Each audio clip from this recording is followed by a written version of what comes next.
пудра, рассыпчатая пудра. Компактная пудраның ең жақсысы, оны өзіме бірге сумкада алып жүруге болады. Сол үшін бір бетіме компактный жағам, бір бетіме рассыпчатая пудраны жағып көрсетем.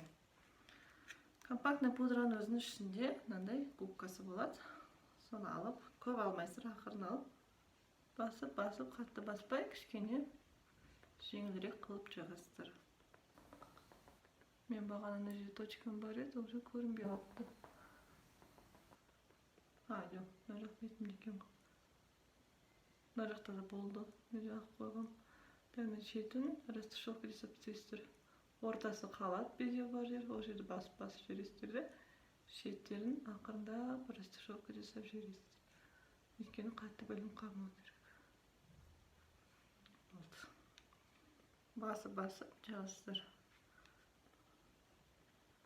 Тоже губкада қалғанын мойын жаққа қарай, құлақ жаққа, шаштың арасына жібересіздер. Көздің астына көп жақпайсыздар.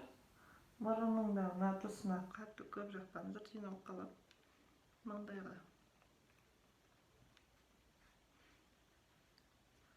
Шаштың арасына жібересіздер.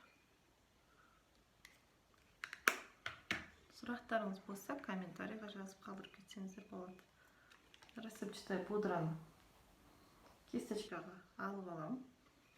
Крышкасына айналдыра араластырам оны. Кисточкаға пудра жиналғаннан кейін бетке жағам. Рассыпчатая пудраның бір жақсысы, ол өте жұқа жағылады. Кейбір адамдар болады, пудраны қатты бетте көрініп тұрған қаламайды, бірақ та тоналкадан кейін беті жылтыр болып тұрмас үшін